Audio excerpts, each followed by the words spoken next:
함께는 하나님의 말씀 요한복음입니다.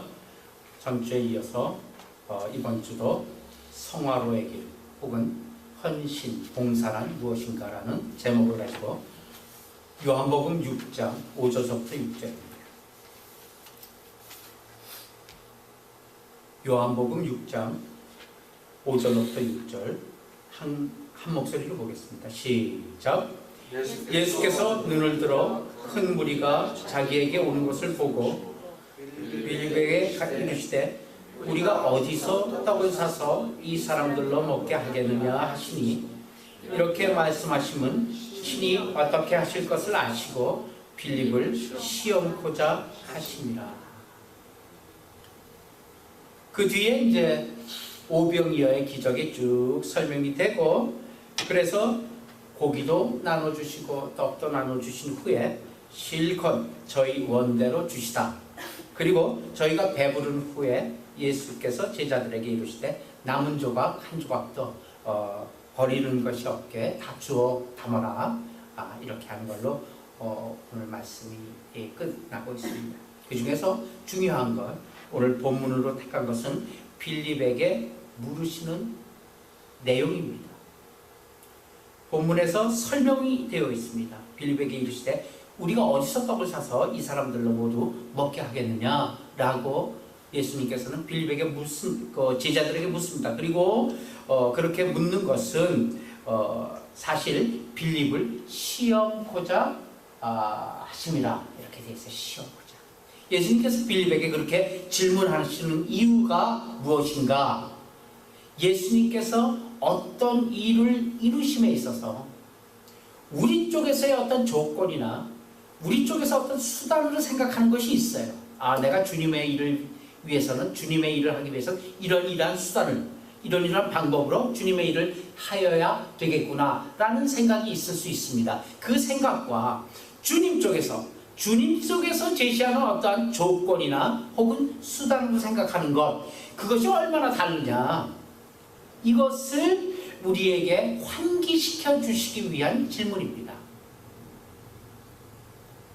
예수님은 자의로 무엇을 하겠다고 하신 분이 아니죠. 예수님이 스스로 내가 세상에 내려가서 나의 택한 백성들을 위해서 내가 대속의 제물이 되리라, 이렇게 예수님은 한 번도 생각한 적이 없어요. 그렇지만 그렇게 되셨어요. 무엇을 하겠다고 하신 분이 아니라 그렇게 되신 분이에요. 또 스스로 어디를 가겠다고 그렇게 나서신 분이 아니에요. 그렇지만 그렇게 어디로 가게 되신 분이에요. 하나님의 뜻에 순종하여 동행하신 분이에요. 그분의 하신 일 속에서, 그분의 하실 일 속에서, 그러한 내용 속에서 예수님이 지금 질문하고 있는 거예요. 빌립에게. 마찬가지예요. 우리 신자에게 있어서도 하나님께 대한 어떤 헌신, 어떤 봉사, 이런 것에 있어서도 우리가 오늘 질문과 함께 생각해야 될 부분이 있다면, 내가 주를 위하여 무슨 일을 하는 것, 그것이 아니라는 얘기죠. 그럼 뭐예요? 예수님이 하신 것과 같이 내 자신을 비우고 그분의 시키시는 일을 하는 것이다, 이 얘기예요. 그러니까 많이 틀려요. 그러므로 내가 무슨 일을 하던 그 일을 시키신 분이 있는 것으로 연결되어야 되는 거예요. 앞서 박효은 집사님 기도 내용하고도 좀 흡사한 내용이죠. 내가 무슨 일을 해요? 내가 무슨 이제 장례보험을 해요. 내가 여러 식당의 일을 해요. 여러 학생의 신분으로서 일을 해요. 여러 가지 일을 할 수가 있어요. 그런데 그 일이 내가 돈 벌기 위해서, 내가 이걸로 먹고 살기 위해서 그 일을 하는 것이 아니라, 물론 그 일을 돈 벌기 위해서 하는 거 분명해요. 그런데 그 돈을 버는 목적, 그게 먹고 사는 목적, 그러면 먹고 사는 목적이 뭐냐는 얘기죠. 내가 배불리 먹고 이 땅에서 편히 쉽게 또 행복하게 잘 살기 위해서 목적이 되어서는 안 되는 것이죠. 왜? 내가 무슨 일을 하던 그 일을 시키신 분이 있다는 것은 그분에게서 목적을 찾아야 된다는 얘기예요. 그 일을 시키신 그분과 연결이 돼야 되는 거예요. 내가 열심히 일함으로써 돈을 벌 수가 있어요. 열심히 땀 흘려 일하는 만큼 벌려요. 하나님께서 주세요. 물질의 복을. 그 물질의 복이 결국 나 먹기 위한 것으로만 아니라 그것으로 인하여 하나님께 영광 돌리는 쪽에서 그 일이 결론되어야 한다. 이러한 이야기를 갖다가 지금 하기 위해서 그렇습니다. 그런데 우리는 보게 되면은 우리는 늘 주님은 가만히 계세요. 가만히 계세요. 내가 주를 위해서 열심히 뛰어서 내 주님께 봉사합니다. 내가 주님께 헌신하겠습니다. 이렇게 생각하는 사람들이 많이 있습니다. 그것은 내 신앙의 열심으로 자기 신앙의 만족이나 자기 신앙의 어떤 불안감을 때우기 위한 표현이죠.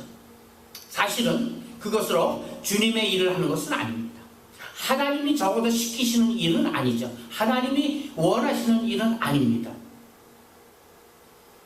이제 신자가 영적으로 출생을 했으면 이제 그 수준에 맞게 성장해 나가야 주인의 뜻을 잘 알고 그 뜻대로 행할 수 있습니다. 때문에 우리가 영적인 성장이 필요한 것은 주님과 그 주님의 뜻과 상관없이 열심을 내는 것, 그러한 부분들을 갖다 정리하기 위해서 우리가 영적으로 성장을 해야 되는 거예요. 주님의 뜻과 상관없이 열심을 내다 보면 사실상 오히려 주님 편에서 볼 때는 거치게 되고 누가 되고 이를 그르치게도 될 수가 있어요. 주님이 이렇게 이쪽을 가고자 하는데 그냥 앞에서 알짱알짱거리게 되면 사실은 주님의 일을 그르치는 일이 되기도 쉽습니다. 때문에 내 인생에 있어서도, 내가 하는 모든 일에 있어서도, 내가 하는 모든 생각에 있어서도 우리 인생, 나의 하는 일, 나의 어떠한 그 삶, 그것은 내 것이 아니라 앞서 전주에서 살펴봤듯이 보냄을 받은 인생이라는 것, 이것을 기억하셔야 돼요. 내가 여기 있는 것도, 내가 오늘 8월 31일 이 자리에서 하나님을 예배드린 것도 보내주신 분이 있다는 얘기예요. 믿습니까? 예, 내 뜻을, 오늘은 예배당 가요. 그게 아니에요. 하나님께서 특별히 감동시켜서 보내주신 역사가 있기 때문에 이 자리에 있는 거 믿습니까? 예. 분명하게 내가 가는 모든 것, 내가 하는 모든 일에는 그 뜻이 있는 거야. 하나님으로부터의 뜻이 있는 거야. 이것을 깨닫고 여기에 깊이 묵상하며 여기에서 하나님의 뜻을 찾는 것, 그것이 우리의 성화로의 길입니다. 우리의 인생에, 우리 신앙의 인생에 성화가 어느 쪽에서 이루어져야 돼요? 뭐가 성화인가? 구체적으로 내 신앙의 열심에 어떤 내 열심으로 되는 것에서부터 하나님 열심으로 변해가는 것이에요. 때문에 주님의 뜻과 상관없이 열심을 내는 것은 오히려 그르치는 일이 된다. 나는 내 인생은 내 인생이 아니라 보냄을 받은 인생이다. 내가 선 곳, 그것은 내가 서고 싶어서 선 곳이 아니라 하나님께서 그곳에 세워주신 곳이다. 내가 갈 곳, 그것은 내가 특별하게 내가 작심해서 정하지 않고 내가 계획하지 않았는데 주님께서 보내주신 곳이다. 보냄받은 자는 보냄받은 일을 해야 돼요. 보냄받은 일을 하지 않고 다른 일에 치중하는 것은 잘못된 삶이죠. 또한 내가 어떤 일의 필요성을 인식한다고 해서 그 일을 다 혼자 다 하려고 생각하는 것, 그것도 무리입니다. 이건 이렇게 해야 돼. 열심히 내가 이번에 작심해서 이 일을 이룰 거야. 이 일을 이루어서 하나님께 영광 돌리고 이 일을 이루어서 하나님의 열심히 헌신하자. 혼자 다 하려고 하는 것은 잘못된 거예요. 왜냐하면요, 우리는 하나님이 그 일을 시키지 않는 한 우리가 공감하고 우리가 필요성을 인정한다 할지라도 그런 필요성에 따라서 능력 있는 존재가 아니다는 사실이에요. 내가 생각한다 해서 그 일을 할 수 있는 내가 아니에요. 내 자신을 잘 알아야 돼요. 내가 그 모든 일을 나 혼자서 팔 걷어붙이고 할 수 있는 존재가 아니다. 그것은 믿음이 부족해서 그런 것도 아니에요. 신앙이 없어서 그런 것도 아니에요. 자, 한번 성경에서 예문을 찾아가도록 하겠습니다. 이사야서 6장 8절입니다. 이사야서 6장 8절부터 10절. 이사야 선지에게 하나님께서 음성으로 이제 보내는 거예요. 파송하는 그 내용입니다. 한 절씩 교독하겠습니다. 내가 또 주의 목소리를 들으니 주께서 이르시되 내가 누구를 보내며 누가 우리를 위하여 갈고 하시니 그때 내가 이르되 내가 여기 있나이다 나를 보내소서 하였더니 예수 그리스도의 우리가 생기를 이르기를 너희가 듣기는 들어도 깨닫지 못하고 보기는 보아도 알지 못하리라. 같이 이 백성의 마음이 둔하게 하며 그들의 귀가 막히고 그들의 눈이 감기게 하라.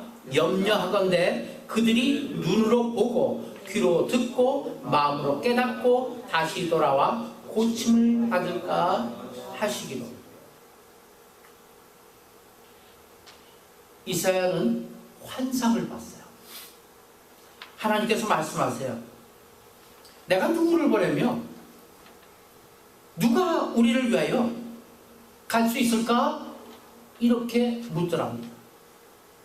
그때 이사야가 대답하는 거예요. 뭐라 그래요? 내가 가겠습니다. 이렇게 말하지 않았어요. 분명하게. 제가 갑니다. 이렇게 얘기하지 않았습니다. 다만 보내주소서 겸손하게 말하고 있는 거예요. 우리가 기억해야 돼요. 보내주소서. 보내주시면 가겠나이다. 보내주는 결정이, 가는 결정이 누구한테 있다고요? 하나님께 있다고요. 보내주시면 가죠. 내가 갑니다가 아니에요.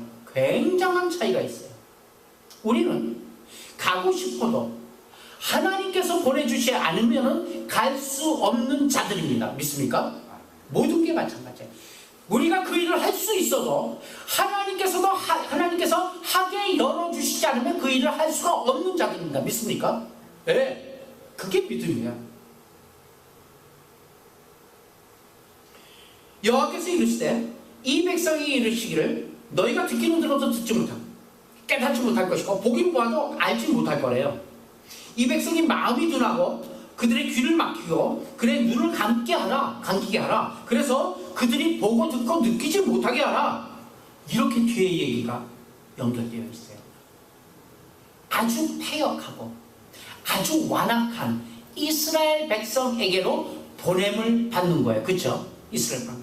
그런데 이렇게 보내갖고 야 임마 이스라엘 백성아 야 임마 정신 차려. 너희는 하나님의 백성들 아니야.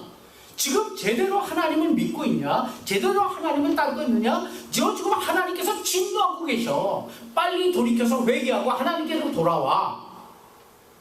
이 일로 보냄이 아니에요. 이사야를 보내서 어떻게 하라고요? 귀 막고 눈 감기고 못 듣게 하래. 못 듣게. 그런 일로 보냄을 받았다는 거예요. 그럼 무슨 얘기예요? 실패로 보냄을 받았다는 얘기예요. 실패로. 패역하고 완악한 이스라엘 백성에게 보냄을 받았는데 그들을 깨우쳐서 하나님께 돌이키는 문제가 아니라 오히려 실패. 아주 그냥 그들의 지금 하고 있는 태도를 완전히 망가지게 만들어 실패 사역을 위해 보냄을 받았다. 뭐 이사야까지 갈 거 없어요. 사실상 한번 생각해 봅시다. 예수님도 마찬가지예요. 사실은 어떤 의미에서는 세상적인 관점에서 볼 때 예수님의 사역은 뭐였어요? 아주 보잘것없이 죽는 실패로 보냄을 받았어요. 맞죠? 로마 병장에게 끌려가고 두들겨 맞고 고문 받고 십자가에 달려서 죽는 것으로 끝이에요. 세상적인 관점에서 볼 때는. 그 세상적인 관점에서 볼 때 뭐예요? 실패잖아요. 뭐 베드로나 12제자들 다 아이고 날 샜네. 도로 고기 잡으러 다 고향으로 가버리잖아요. 실패다? 이건 아니다. 로마 압제에서부터 우리를 해방시킬 메시아를 원했는데 그런 일을 안 하고 그냥 십자가에 못 박혀 돌아가시고 말았어요. 세상적인 관점에서 실패. 그러나 그것이 실패였습니까? 아닙니다. 실패가 아니었어요. 이사야도 마찬가지. 가갖고 깨우쳐서 하나님께로 돌이켜 회개시켜서 돌이켜오라는 게 아니라 아예 못 듣게 알아요. 실패하라는 얘기예요. 그러나 그것은 실패가 아니죠.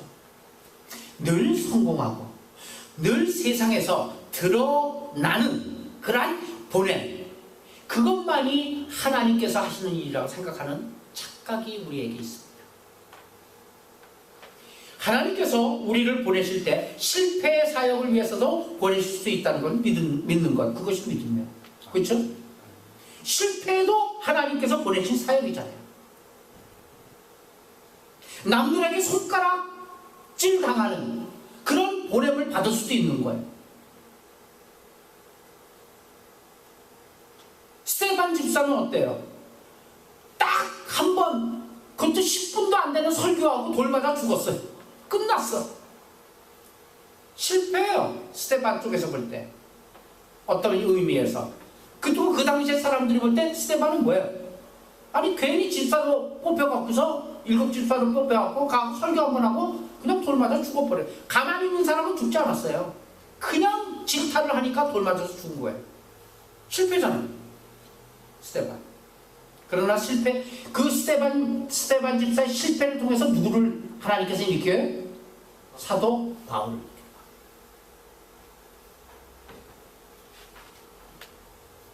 우리의 기준과 하나님의 기준은 이렇듯 너무나도 다른 것입니다. 우리는 모두 다 예외 없이 보냄을 받았어요. 그 보내심에 어떤 이유와 어떤 목적을 갖고 있느냐? 요한복음 17장 4절에 있어요. 시작. 아버지께서 내게 하라고 주신 일을 내가 이루어 아버지를 이 세상에서 영원하게 하여 싸우리. 기가 막히죠. 여기에 실패이건 성공이건 그거와 관계없이 우리가 보냄을 받았다는 것은, 아버지로부터 보냄을 받았다는 것은 아버지께서 주신 일이 있어요. 그 아버지께서 주신 그 일이 세상적인 관점에서 볼 땐, 내 관점에서 볼 땐, 아니면 많은 사람의 관점에서 볼 땐 실패라 할지라도 그 일을 이루어 아버지를 세상에 영화롭게 드러내는 일, 이것이 봉사라는 얘기예요. 이것이 하나님 앞에 우리 신자의 헌신의 이유요 조건인 것이죠. 분명한 목적이 있어요. 아버지께서 내게 하라고 주신 일, 그 일을 이루는 것, 그것이 보냄을 받은 목적인 것입니다. 믿습니까? 내 자의로, 내 스스로 생각해갖고 이런 일을 하면은 아마 주님께서 좋아하실 거야. 저런 일을 하면은 하나님께 영광이 될 거야. 스스로 정한 일을, 그렇게 스스로 정한 일을 이루기 위한 그런 것이 신앙이 아니에요. 그런 것이 헌신이 아니에요. 그런 것이 봉사가 아니에요. 오직 하나님 아버지를 영화롭게 하는 것이 예수 그리스도가 이 세상에 보내심을 받은 이유였듯이 우리도 똑같습니다. 우리도 하나님을 영화롭게 하기 위해서 보냄을 받았습니다. 믿습니까? 네. 그런데 우리가 꼭 승리해야 하고 우리가 꼭 성공해야만이 하나님께서 영광을 받으신다라고 착각하고 있어요. 우리가 잘 돼요. 그러면 하나님께서 영광 받으세요? 그것이 등식으로 성립되고 있어요? 아니에요.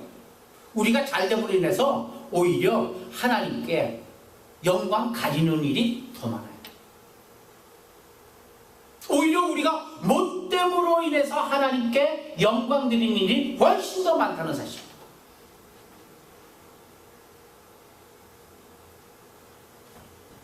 우리는 어떤 싸움에서의 승리가 아니라 어떤 무슨 일을 이루어서 그 목적을 달성해갖고 그 결과에 대한 그것을 바라보는 게 아니라 어떤 일을 통하여 은혜와 그 하나님의 사랑을 펼치시는 것으로 하나님께 영광 돌리는 일, 그것이 훨씬 더 하나님께 영광 돌리는 일인 것입니다.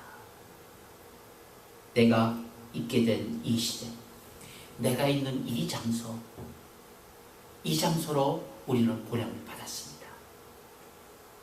그런데 우리는 어때요? 내가 지금 처한 이 환경, 이 조건이 너무 힘들어요.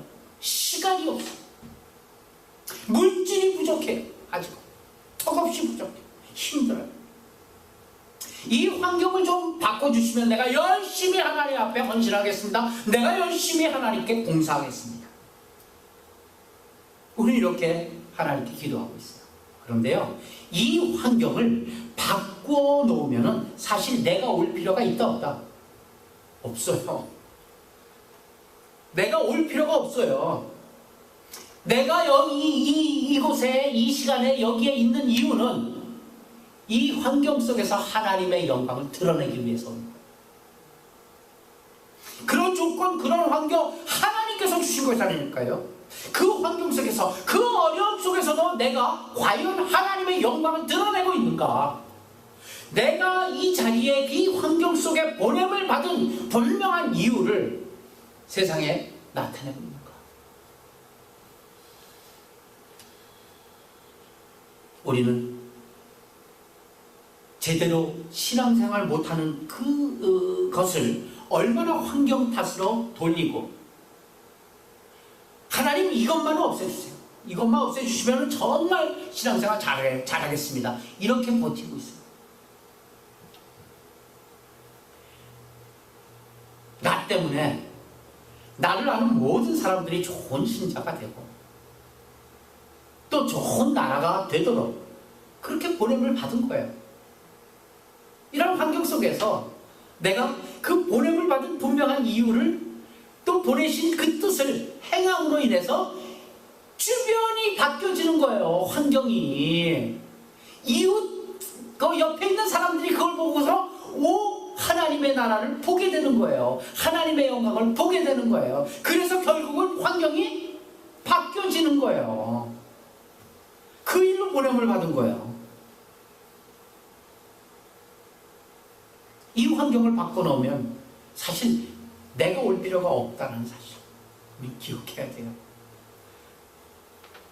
나 때문에 내 주변에 있는 사람들이, 나와 같이 있는 사람들이 보다 더 좋은 신자가 되고 보다 더 좋은 신앙으로 성장하게 되고, 그래서 우리 함께 있는 이 환경이 더 좋은 하나님의 나라가 되도록 보냄을 받았습니다. 이미 그렇게 되어 있는 곳이라면, 이미 그렇게 환경적으로 조건적으로 신앙생활도 잘하고 여러 가지로 여유 있게 된 장소라면 나는 보냄을 받을 필요가 없습니다. 내가 여기 있을 존재 가치가 없습니다. 이것을 깨달아요. 우리는 전부를 누리고 다 되어져 있는 것을 소유하고 싶은 그런 욕심밖에 없는 거예요. 다 되어 있으면 그냥 이제 내 발로 걸어가갖고, 그렇게 되어지는 일에 동참하기 위해서 우리가 보냄을 받은 것입니다. 그러기에 근본적으로 우리는 봉사하고 헌신할 마음이 없다는 것, 우리 스스로 깨달아요. 하나님은 어떻게 영원롭게 할 수 있습니까? 내게 맡기신 일, 그 일을 이루는 것으로 우리가 하나님을 영원롭게 할 수 있는 것입니다. 물론 그 일을 내가 선택하는 건 아니에요. 내가 하나님을 영원롭게 해야지. 아니요. 내가 그렇게 생각하지 않아도 하나님은 이미 영원하세요. 그러나 하나님께서 따로 하나님의 방법 속에서 하나님의 뜻을 이루기 위하여 하나님께서 우리에게 주신 것이 있어요. 하나님께서 그 주신 현장이 있어요. 하나님께서 그 주신 하나님께서 기뻐하는 일들이 있어요. 그것을 찾아내는 일이에요. 요한복음 8장 29절 시작. 나를 보내신 이가 나와 함께 하시도다. 나는 항상 그가 기뻐하시는 일을 행함으로 나를 혼자 두지 아니하셨느니라. 예수님께서 혼자 계시지 않았다라고 분명히 자기 입으로 얘기하고 있어요. 혼자 계시지 않은 이유가 뭐예요? 항상 그가 기뻐하시는 일을 자기가 행함으로 하나님은 나를 두고 딴 데 떠나지 않았다는 얘기예요. 항상 그가 기뻐하는 일, 항상 하나님께서 기뻐하는 일, 그 일을 행함으로 항상 우리가 하나님과 동행하는 줄 믿으시길 바랍니다. 그냥 동행하는 게 아니에요. 그냥 내가 어디 간다고 해서 하나님 저쪽 따라오시는 분이 아니세요.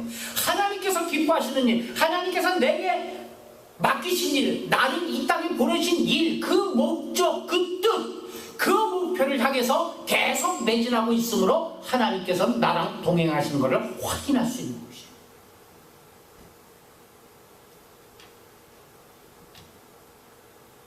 하나님이 기뻐하시는 일이 뭘까요?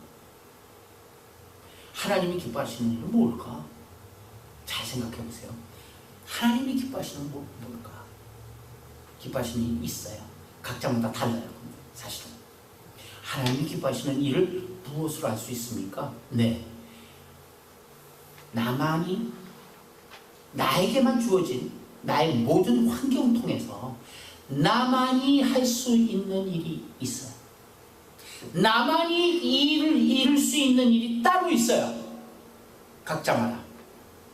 우리 각자 그것을 깨닫고 그 일을 하는 거예요. 그게 바로 하나님께서 나를 보내신 이유요. 하나님께서 나로부터 기뻐하시는 이유가 되는 것이에요. 다른 사람 하는 거, 남이 다 하는 거, 그거 따라하는 것이 하나님의 우리 신앙의 삶이 아니에요. 남들 다 하는 걸 하는 게 아니라 남들은 하나도 하지 않는데, 남들은 아주 거들떠 붙이지 않는데, 그것은 꼭 내가 해야만 돼요. 나를 통해서만이 할 수 있는 일이 있어요. 남들은 어렵고 싫고 더러워서 안 하는데 그 마음이 내게 있어요. 저걸 해야 되겠다. 그 일을 하는 거예요. 모든 환경을 통해서 나만이 할 수 있는 일. 다른 사람은 피해가요. 안 해요. 그 일을 하면 손해봐요. 그래서 안 해요. 남 다 하는 것을 우르르 따라다니면서 하는 것 하지 마시고 자신이 할 일이 무엇인가를 항상 생각해야 합니다. 우리는 이 뜻을 묻는 일에 좀 소홀하지 않나 생각이 되죠. 마태복음 7장 21절부터 23절 한 목소리로 봅니다. 시작. 나더러 주여 주여 하는 자마다 다 천국에 들어갈 것이 아니요 다만 하늘에 계신 내 아버지의 뜻대로 행하는 자라야 들어가리라. 그날에 많은 사람 나더러 주여 주여 우리가 이름으로 선지자 노릇하며 주의 이름으로 귀신을 쫓아내며 주의 이름으로 많은 권능을 행 아니하였나이까 하리니 그때 내가 그들에게 밝히 말하되 내가 너희를 도무지 알지 못하니 불법을 행하는 자들아 내게서 떠나가라.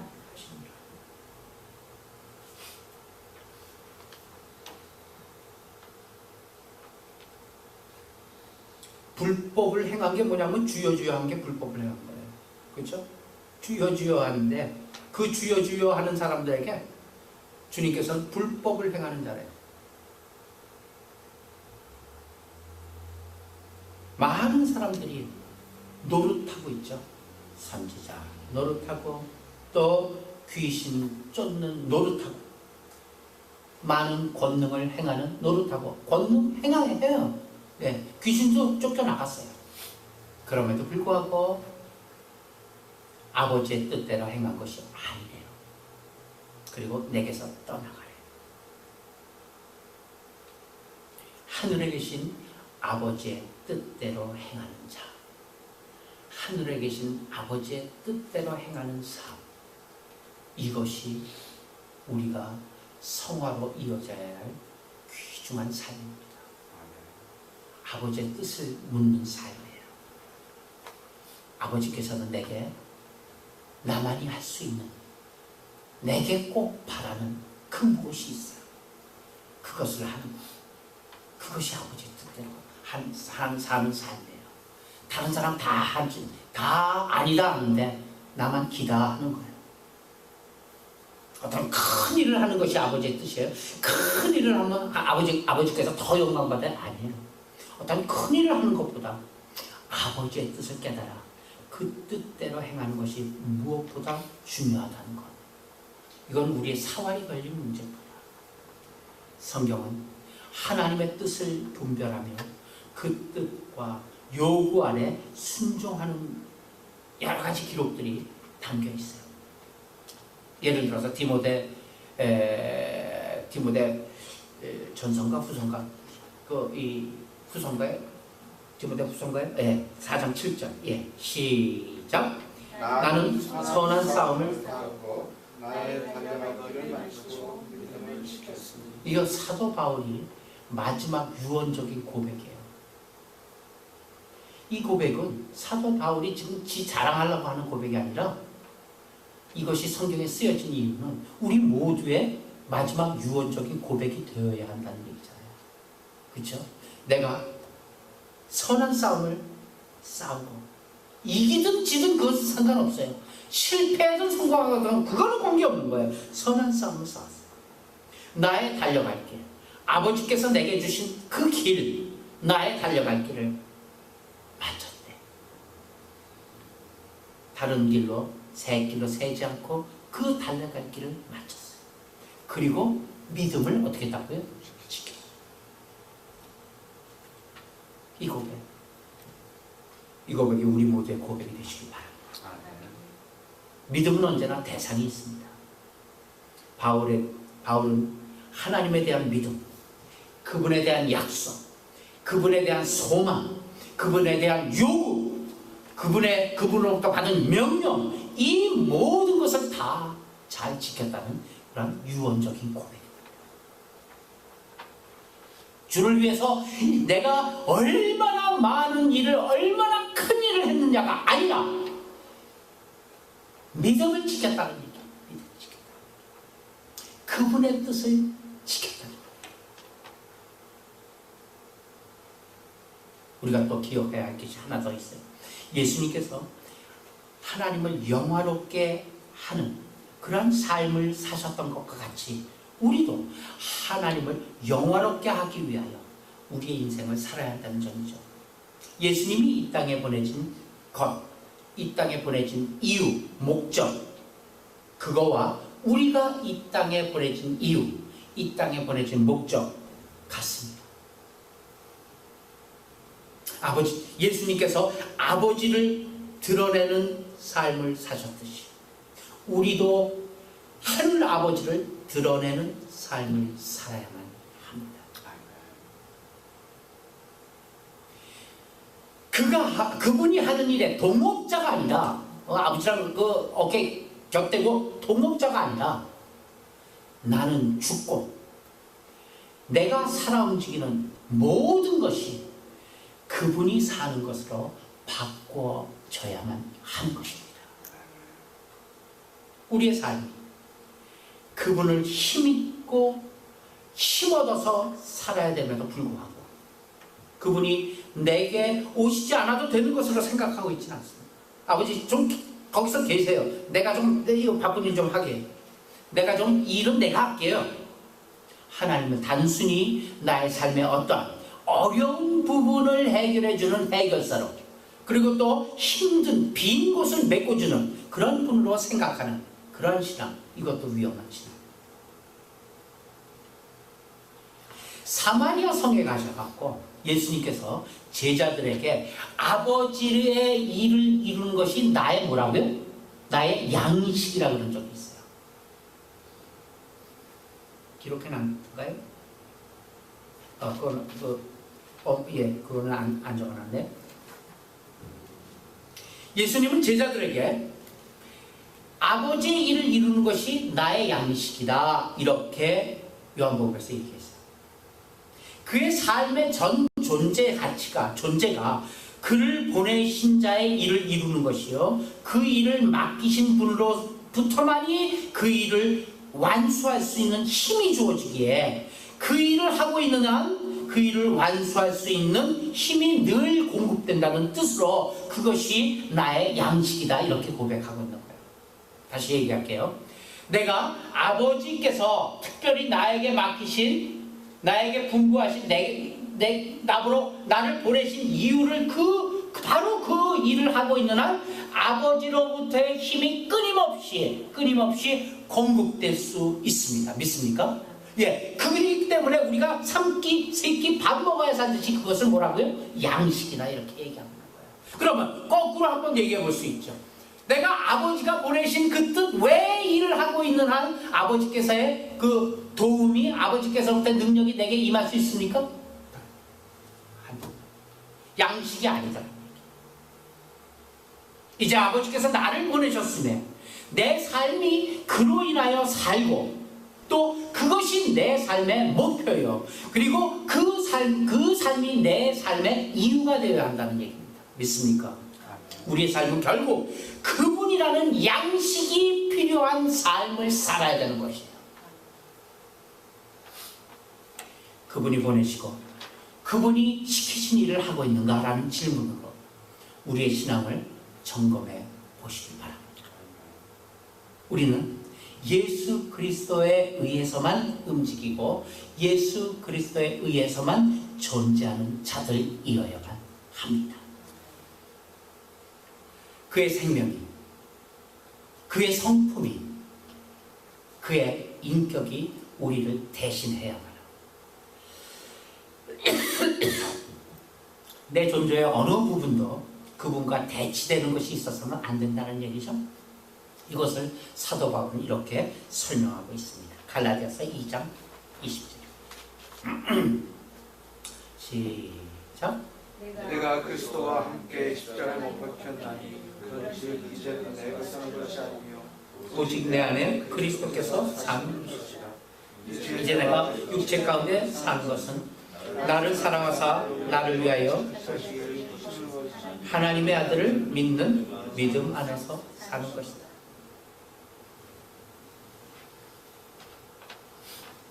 이제는 내가 사는 것 아니라는 얘기예요.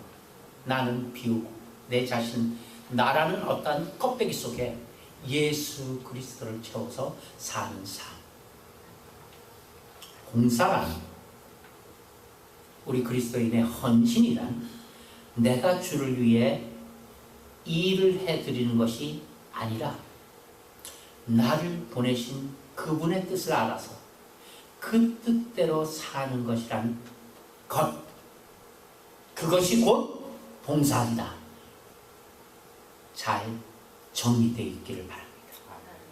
이것이 잘 정리되어 있지 않기 때문에 신앙상의 어려움을 겪게 되는 거예요.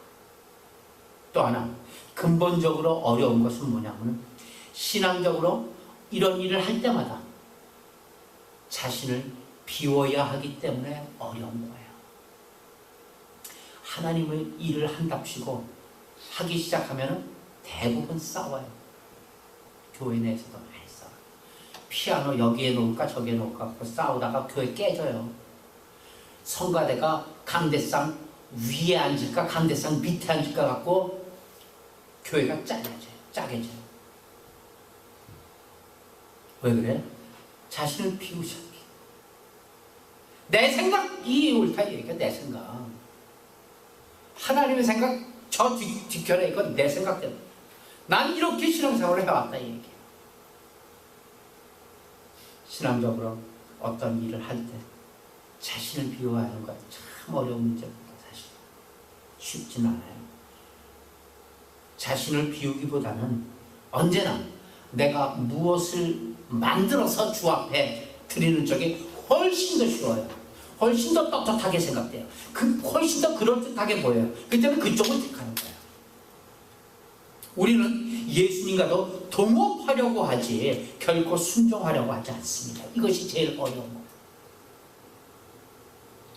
예수님은 우리의 주인이십니다.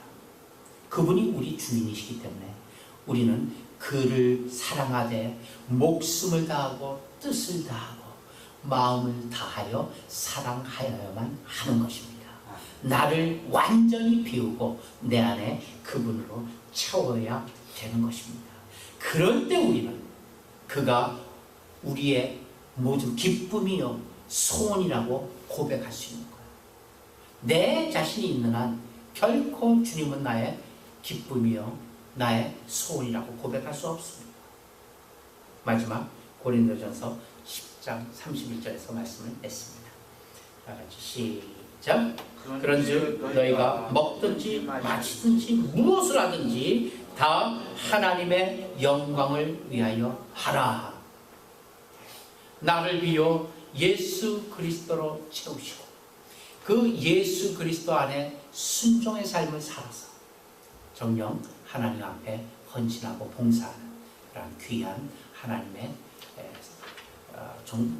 하나님의 일꾼들 다 되시기 예수님의 이름으로 축원합니다.